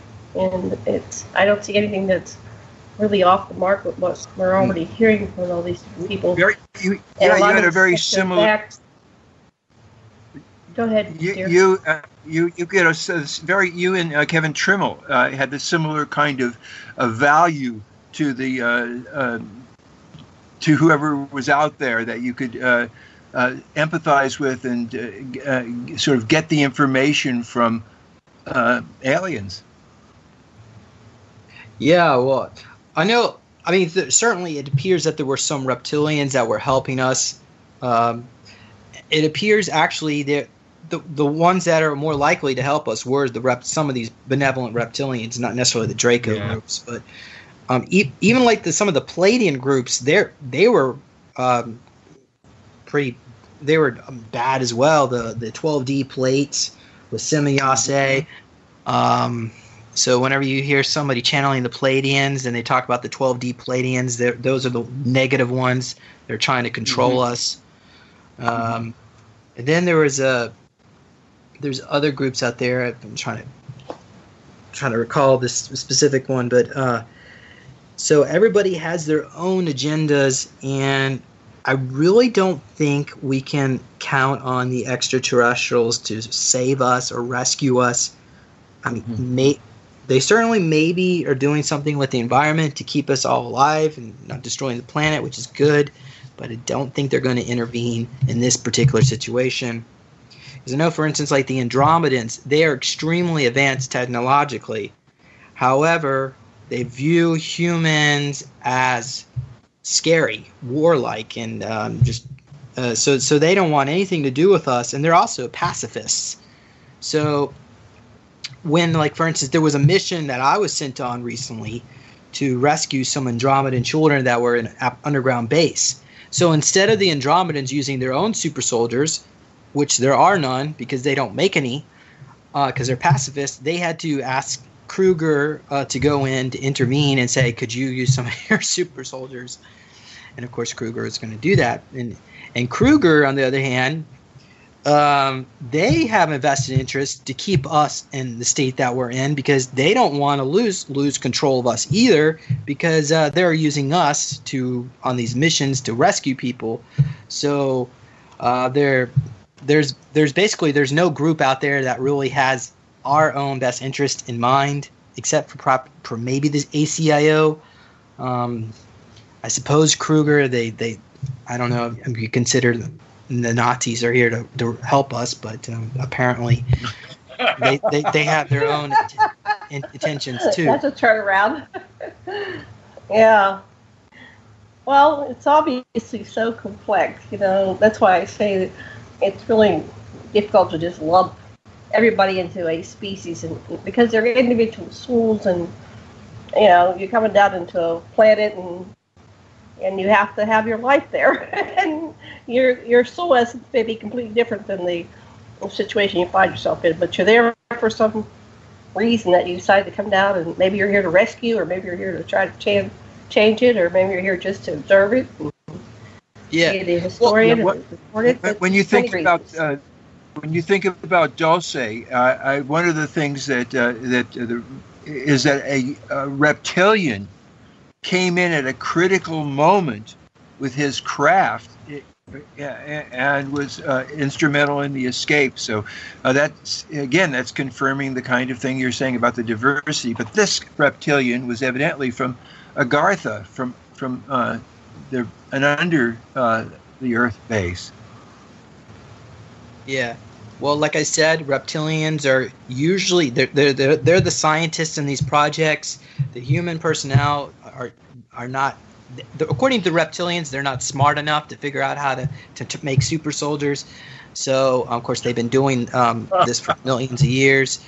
And then most of these reptilians, they view us as toys, something to be used. Some of them become attached to us, and then some of them are rebels, like Tian was. And then ultimately what happened with Tian is he broke off into a different group, which the Spitrones 222 is what he called it, I believe. It's in my book. And he says that he's trying to find another way to bring down the system, but evidently they killed him as well. And this group reanimated his dead body, I guess. That's apparently is what he claims. So death doesn't have the same level of permanence as it does here on planet Earth. It's more like calling up the cable repair guy. It's equivalent for the ETs. Here, come fix this. Well, that's very interesting, yeah. And that's part of the grand experiment, is that we perceive it as such a permanent thing, but it's actually not. And okay, so let's go back to something you said before the break. You said that Trump is creating some kind of program, the space branch of the military. And so if the official story is that we don't have any space presence, what does that mean? Is it going to reveal what's been going on all along? Is he going to fabricate something like, we've just accelerated this program. We have all this new technology. I mean, what do you think is going on? What's your sources say? What do you think? I know Anthony Zender, who is another super soldier from Kruger, and, as well as Alana Kapoling. Those two have actually recalled a meeting in outer space, which they were brought into, in which Donald Trump was brought there to discuss ways of bringing about disclosure. Now, I don't know if Donald Trump remembers this either. They probably erased his memories, so I don't know. I'm not quite sure. Couldn't comment on that. But I can say that it does appear disclosure will be taking place in the second term of his presidency, as well as the free energy and many of these suppressed technologies. And it also appears the head of Monarch Solutions, Paul Serene, will be killed. I'm not quite sure who does it or when, but he's not going to be around much longer either. And once we get rid of Monarch, then Dark Fleet will come down too, because Dark Fleet is another group that works with Monarch. And Dark Fleet are the Nazis from our timeline that teamed up with the negative Draco Reptilian, and they're off-world, past Mars, into this solar system and so on, have their bases. So they're gonna. I'm not quite sure what's going to happen to them, but I know that Monarch is not going to be around much longer. And do you have any insight as to what's going to happen? You said earlier something about when Bush Sr. dies, something changes. Can you elaborate on that a little bit? So that's about 2 years away. So yeah, it's all going to be around that same time.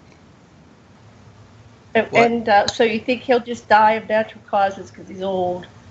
Or do they die? We're talking about how death is not really the same meaning. Yeah, do they die, or does he just go into his other form? He might be a clone. I mean, who the original might be on ice somewhere. So I considering the way these reptilians and Draco operate, I would not be surprised if that's probably just a clone, and the original is somewhere else. And what about Trump and Obama? Are they all clones, and Hillary? I've heard that they were. As far as Trump is concerned, I do not know specifically what the situation is. What that is, I would like to think that I know Trump got rid of a lot of his Secret Service when he got in the White House. I'm sure that he's working with the Anon groups from the military, and I'm sure they know about the cloning issue. Maybe there's some kind of technology to recognize whether or not that's actually the original Trump. But apparently Trump is working with the ACIO now. I did write him a letter last November, and I did get an encrypted response. So we talked about that in the last interview that I did. So Trump is well aware of Super Soldier Talk, and so is the Secret Service. But I'm harmless. I'm peace-loving. Well, tell us a little bit more about that. So you wrote to him, and you got an encrypted, and we didn't quite answer like how he's going to do this with the space program. He's going to miraculously have new technology or reveal what's already existing. So go ahead. Well, this information has been relayed to me by Peter, so I'm just repeating what Peter has told me. So I handed the letter over to Peter, and his team of encryptors claim that there was the NSA wanted to have a meeting with them in which they discussed a CyberLife's takeover of Detroit, and this has been featured in Detroit Become Human video game, which apparently is based on the real reality. So in that video game, CyberLife Systems or Corporation creates these androids that eventually become self-aware, and they declare they want their freedom from being treated as slaves. But according to what's really apparently what CyberLife was set up in 1991, there's an underground base where they're creating these androids that have insectoid DNA. So they are biological androids that have like a hive mind mindset, and these androids are purchasing properties in Detroit, so that now the 30% of the population of Detroit represents these beings, and essentially they're taking over that whole city. And now the Trump administration is concerned because they're worried that it's going to spread to other areas. So they were asking the ACIO for assistance in the matter, because you can't really just go in there and first of all, you can't tell the public, oh, by the way, Detroit has been infested with androids, insectoids from cyber life, and it's all real. And by the way, there's aliens. And so we talked about that in the last interview about how to recognize the difference between a human and one of these androids, and something about who handles the drug money or something. I didn't quite. Peter, sometimes he jumps around so much. I really need to investigate that some more. But yeah. So I guess that. So apparently, that's the type of stuff that President Trump actually has to worry about and deal with. Of course, if you ever watch the news media and you see all the talking pundits and they talk about the most mundane things compared to what's really going on, you can kind of see why the elites kind of look down on the little people. But I don't really think Trump is the same. He is Illuminati. But I don't think he is necessarily like going along with their agenda. He's got his own agenda that's working with the ACIO and some of the Well, let's look at who are the Illuminati. So they're the power families, and the power families are all part of the Anunnaki, correct? Yeah. So we're talking about the reptilian bloodlines. They're trying to keep their power from Atlantis. Yeah, but a lot of that's fading away, and even with their own groups, they all consume each other like a bunch of alpha dogs. So it's not they do one unified mindset. Well, you look at the story of Eki and Enlil and Marduk and all that. Everybody they've had their wars, they had their differences. They kill each other, they get resurrected, and nothing's changed in hundreds of thousands of years. So it's the same old thing. So then, if you look in terms of the Anunnaki story, then who is Trump? Is he an Enlilite or an Enkiite?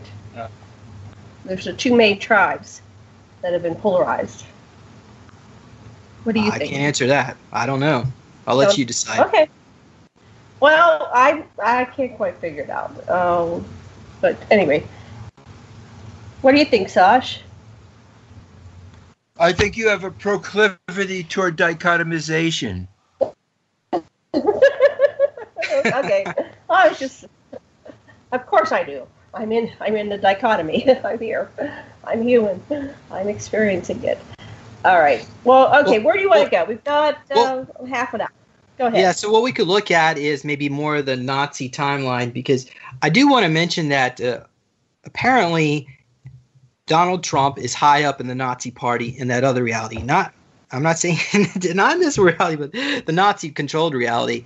And Trump, he really loves his job there. But that doesn't necessarily mean he's racist. What it means is that he's considered like the governor of this region on the East Coast. Where, of course, I live in North Carolina. But in this particular scenario, what's going on? Like apparently. The Germans, the Nazis prohibited English to be spoken on the streets. You're only allowed to speak German publicly. So some people were speaking English, and some of the police force they would have these batons with like a cattle prod stick on it, where they electrocute people, and some of these people were getting shocked and injured or maybe even killed. And so Trump was commenting to the Führer that we need to just cut this out, just let people talk the language that they want to talk, because you're just going to make people angry and they'll rebel. So they have a good thing going on where everybody has money. The minimum wage is $40 an hour. People hardly have to work like 3 or 4 hours a day because there's so much advanced technology. Their computers are extremely advanced. They're to the point where their internet is actually implanted. The computers are implanted into their mind, so everybody's hooked up to the internet anyway. Is that a good thing? Well, hooked up to the internet. Well, I mean, really? We're all bored. When you start looking at transhumanism, see, the problem that we're going to be dealing with is if you're a CEO of a company or you want to get ahead of your competition, you're going to want to do everything that you possibly can to get ahead. So that means you're probably going to have to get this brain implant to get hooked up into this internet so you are constantly in access.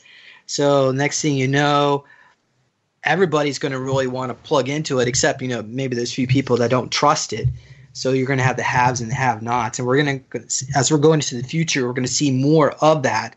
But the good news is that once these advanced technologies come out, we could choose. There'll be so much abundance and prosperity that we could choose to live our lives the way we want to live it, which is really what we should be having now. But obviously, yeah, they don't allow that to happen. Okay. Well, I don't think I want to be bored, but who knows? Okay, we have this alternative reality. Now, it's not limited to just one, though, right? Every variation on the theme exists. Well, there's another reality where Atlantis didn't fall into the sea. And in that reality, the ACIO traveled over there and got some building samples of this type of marble material that they use to build these buildings. And when they brought it back to their lab to experiment on it, they could not cut it. There was nothing that would cut it. Of all their advanced technology that even the ACIO has, they could not cut this material. So they're going to have to go back over there and get some cutting tools. And probably they use telekinesis or something, because I couldn't imagine how in the world some extremely advanced femtotech that could do that. But in that reality, the language was really, I'm trying to remember what it is. Something like it was Syrian mixed with Anunnaki and some other really weird languages. But yeah, so I think things worked out a lot better, obviously, for them. They managed to solve their differences without cataclysms and destroying their tectonic plate. But there's other realities too, like, for instance, there's one where the Umbrella Corporation, which is like the Monarch Solutions, but Umbrella, by the way, those two work together, obviously, even though they're in other parallel realities. Umbrella created the Ouroboros virus, and in that reality, there was a lot of alien hybrids, humans that had alien hybrid DNA, and these alien hybrids were very negative, kind of violent and abusive. So they were trying to find ways to create a virus that would go out there and alter parts of the DNA of these particular hybrids to reduce their aggression. So they released this virus out into the public, and what happened? A crocodile became infected. It mutated, and then it bit a human, and then that human became a zombie, and then it spread over the entire planet, and then there was a zombie apocalypse. And so that apparently is real. That's why we see so many zombie movies and zombie TV shows, because subconsciously we, on a subconscious level, know that that's real, even though our conscious mind says, no, that's a joke. That's just Hollywood or whatever. But what does that mean that somebody gets zombied? What happens to them physically, biologically? That's a good question. Now, I know I interviewed one guy. He remembers what happened when he got, I'm gonna say, bit by a zombie. There was a group of kids, and they were testing them, their psychic abilities, and there were some zombies in the room, and he got attacked by one, and he remembers when he got infected, his vision became red, and then he just started to zone out, and next thing you know, his soul is outside of his body watching his physical vessel become a zombie. So I can't say it's actually a pleasant process, but apparently it is real. So you get kicked out of your body, but you don't get to go on to somewhere else. You're kind of stuck in limbo. Well, he was part of these projects where they were. I believe he was actually in a clone avatar body. He was probably remotely projecting. So for his particular situation, it's probably different.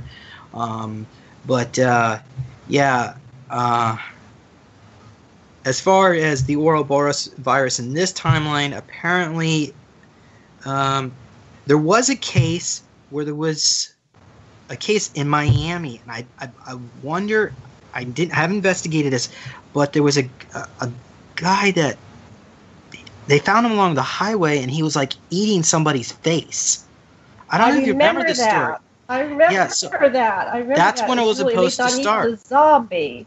So I don't know if they were able to contain it, but Peter did say that the people in this timeline are more positive. So this is an important thing to actually mention, because it appears our own thoughts are affecting our reality. So by the way that we act or respond to people or to ourselves, if we're more positive, we will attract a more positive outcome on reality. But if we're more negative, abusive, and violent, then that's what we get more of that, because reality is about what gives you happiness and joy in life, and you manifest through your heart chakra, through what gives you joy. And unfortunately, there are people out there that get joy by being violent, abusive. There are people that get joy from being in a religious, cultish mindset. And so they're going to go on to their own multidimensional parallel reality where they can manifest more of that, and so on for everybody. So it's all different. Okay, so we talked about Monarch. Okay, Umbrella. No, there's a lot more realities out there. Of course, the Nazis. Yeah, let's. I just want to go back a little bit. So, in a way, you can control your own reality by adjusting your attitude into more kind, loving, and joyous. And then you'll get more. It's kind of like the law of attraction and action. You'll get more of what you're putting out there. That'll be what you draw into your reality. Is that what you're saying? It's not the law of attraction. It's the law of magnetism. You magnetize that which you are. Yeah. Okay. Well, that makes sense. So we're not just pure victims. We do have some choice in all this. Well, yeah, I'm going to say it's. Go ahead. Go ahead. Go ahead, sweetheart. Okay, well, it's apparent that what we really have, when I made my remark about not dichotomizing, is to extend empathy, or like you're saying, James, from open your heart chakra, so that the apparent other, no matter how violent his impulses or words might be, you can ask what need is motivating them. And it comes down to probably a need for recognition and admiration. Gee, you're a great drag. But what I'm saying is to feel our oneness with everything and everybody, instead of making them an other that we can't identify or empathize with. Okay, that certainly makes sense. Okay. So, where were we? I've gotten lost now. Sasha, pull us back on track. I could talk a little bit about the victimhood. Well, exploring all the different realities that you have gone down these timelines, and they're all each fascinating. Right, and I remember Alexandra Bruce, who wrote the book about the Philadelphia experiment. She reported that there were the various timelines, and that book was written in the late 90s, I think. So this kind of correlates with what she reported, and I'm not sure what her source was, but she had some kind of inside track because she's closely related to the Kennedys or something. She went to school with John, so here we go back to John, and had some insights based on what their family knew, and being in that inner circle. Right. Okay, so, timelines. You've experienced all these things. Well, some of them, I do recall some memories of being in the Nazi timeline. I I have remote view or worked with remote viewers and some regression, so on, to explore the parallel reality with Umbrella Corporation, or well, at least where I am, my state apparently. My DNA, because I'm ET. My DNA was immune to the Ouroboros, but they tried mutating me in other ways, turning me some creature with some kind of wings or something. The whole thing was really weird. I can't really go into it right now too much, but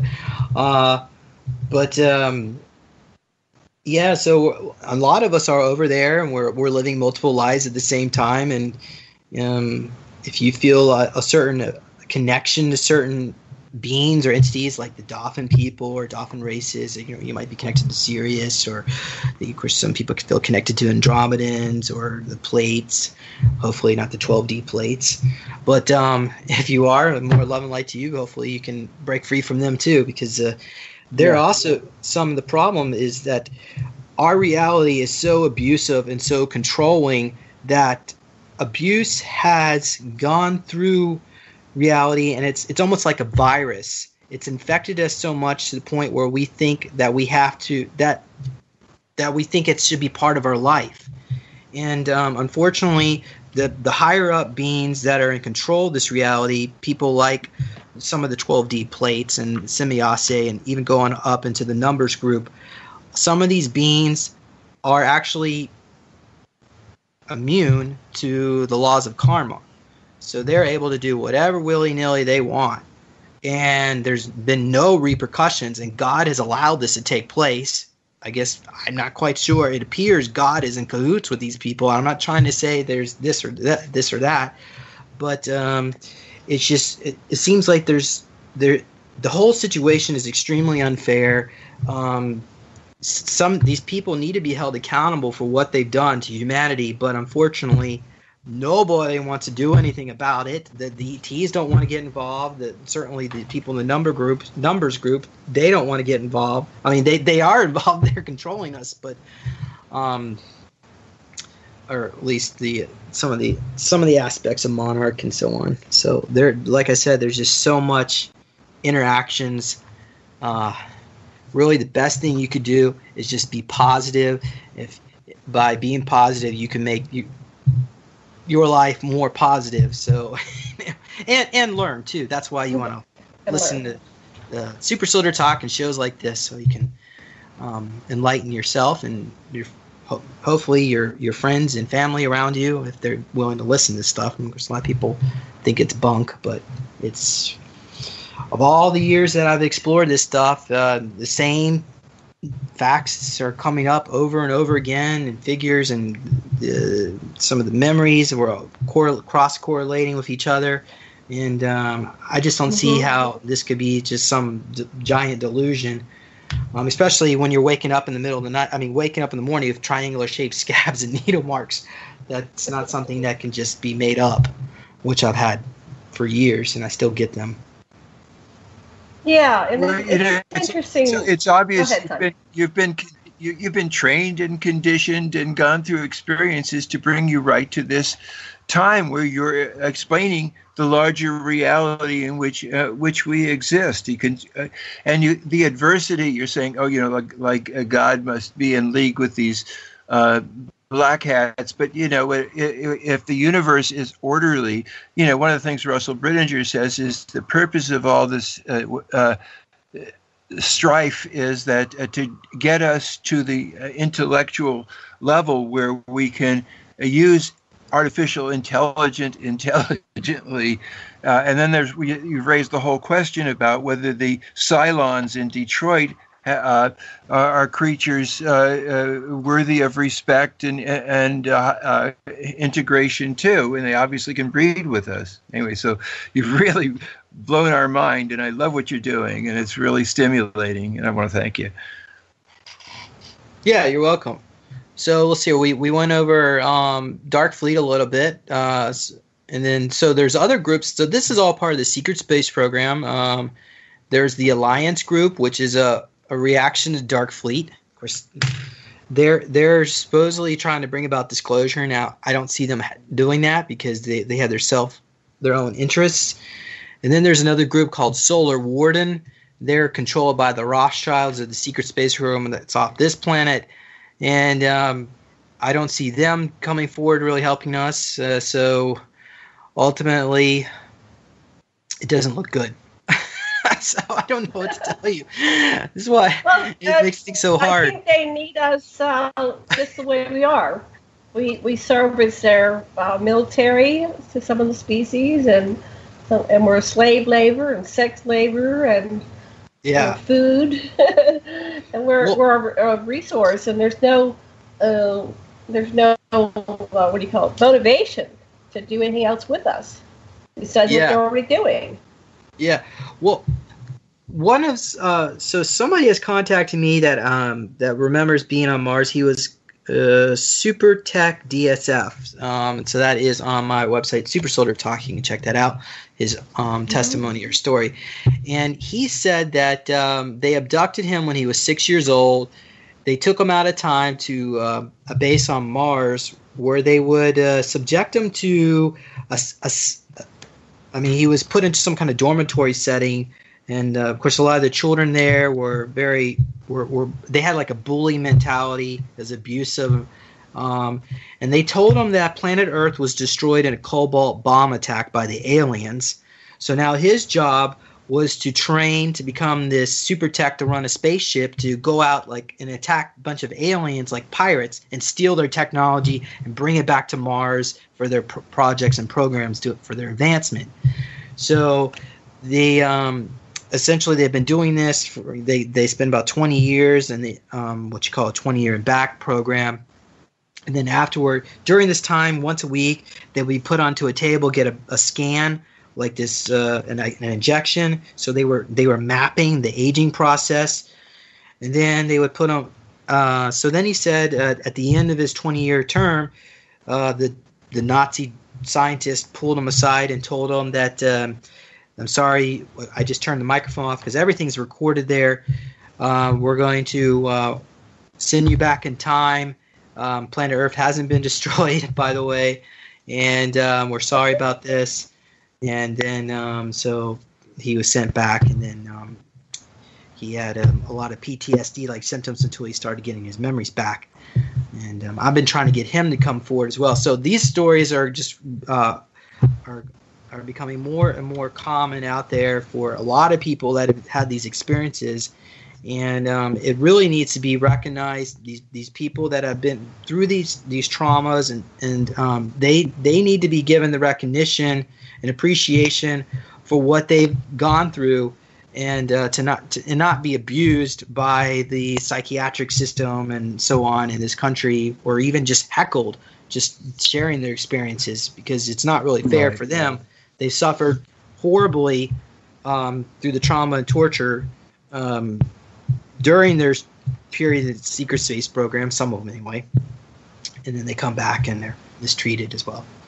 So I think there's some money of them too, that they have put their time in, and they should be compensated because they need money down in this planet, and they're entitled to it. That's what it seems to me, that you guys deserve some bucks from all the work you did. Yeah, well, I'm glad you brought that up, because what they actually do to some of these scientists, I think this was like during the brain drain of the 1970s and the Alternative 3, when they're collecting a bunch of scientists to bring them back to Mars, is that they would tell them that if you join this program, we'll take care of your family. You'll be given lots of money, and then afterward, you get to work on amazing research. But what ends up happening is they fake their death, and then they don't give any money to the families, and then they get trapped on these underground bases, and they can't ever leave. And of course, they're not getting paid anything at all.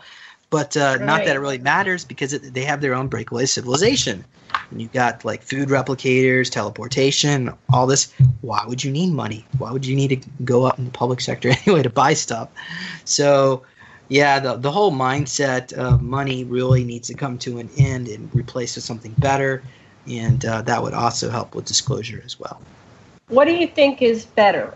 You've obviously been a part of other systems. I was on a military base, and I didn't need any money. That's why people would go out of the military base once they retired, if they were civilian, and they could come out with, $1 million in their pockets, right? Because all they did was save and invest their money the whole time, and they would be there 20 years. So what are the other systems for money? Well, I'm glad you brought that up. You're seeing. Yeah, I've talked to people who have remote view of the future, and some of this what's being reported back is I'm going to try to. Of course, nothing is exact in the timeline where you can change it by just talking about the future. But I think it's around 2055 is when we stop using money. So it appears we go to the U.S. dollar implodes, and then we go to crypto coin for a short period, and then we go into something better. And I think that might have to do with some kind of birth certificate bond instead of it being controlled by the bankers in the government to spend willy-nilly on their underground bases and their secret space program. That's returned back to the people. Are you aware of the birth certificate bonds? You know what I'm talking about? That, yeah. Yeah. So that's what they're using. The money is actually to fund. Initially, it was funded with that. Now they're all self-funded because they're breakaway civilization. So once that gets returned back to the people, it will be similar to what it was like in the Nazi parallel reality, where we have all this amazing technology, except we have our freedoms too, and we have the United States of America, which is kind of nice. It is nice to be American. That would be nice, yes. Okay, we have about 2 minutes. You want to tell people how to reach you? About 1 minute. How to reach you? Your visit show, all that stuff. Great. Yeah, please visit supersoldiertalk.com to learn more about my labs and some of the interviews. All my interviews are on there, as well as visit neologicaltech.com to support the work I do financially. I make and produce these meditation cubes to help people relax. Okay, your book. What's your Until next time. It. Thank you, everybody. Okay, thank you very much. Much love and blessings and aloha. Thanks for joining us today.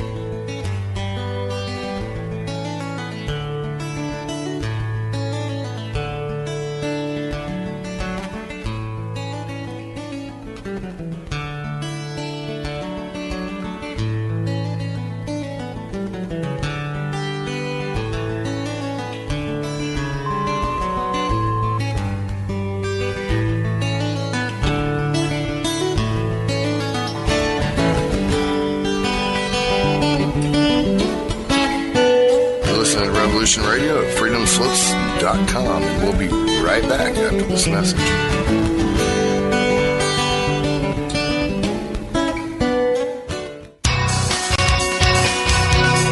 Thank you for listening to Revolution Radio at freedomslips.com. Any commercial advertising you may hear in this program is of the sole discretion and benefit of the host of whose program you are listening to. Revolution Radio does not endorse any commercial products, nor does it accept monetary compensation for on-air advertising of commercial products, nor will it ever. We are and shall remain 100% listener supported. Any product advertising on this program are considered used at higher risk, and Revolution Radio shall not be held liable for any claims or damages received from any product advertised within this program. Revolution Radio, where information never sleeps.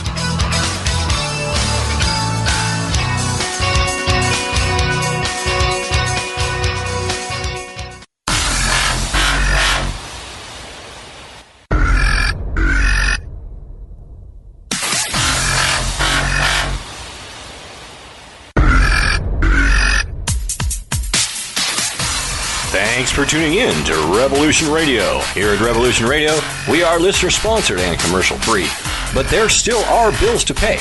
In order to raise some needed funds to cover the cost, our station is offering a silver special. In the continental United States for a $60 donation, or in Alaska, Hawaii, or Canada for a $70 donation, we will send you an uncirculated 2018 1-ounce pure silver Eagle. The $70 donation, the extra 10 is to cover shipping, by the way, outside of the continental United States. When making the donation, you must put Silver Eagle promo in the notes on the donation. And thank you for tuning in to Revolution Radio at revolution.radio and freedomslips.com. Without you, there is no us. Revolution Radio, where information never sleeps.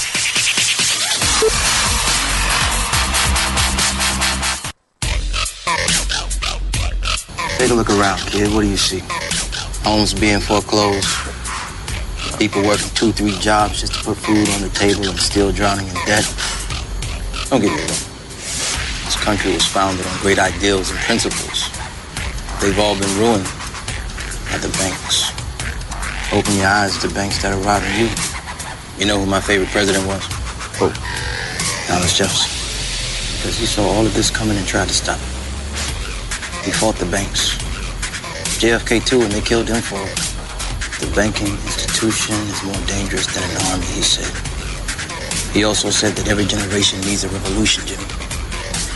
The American dream is just that. Just a dream. War is a continuation of politics, only by other means. Politics is a continuation of economics by other means. This is our bank. This is our war.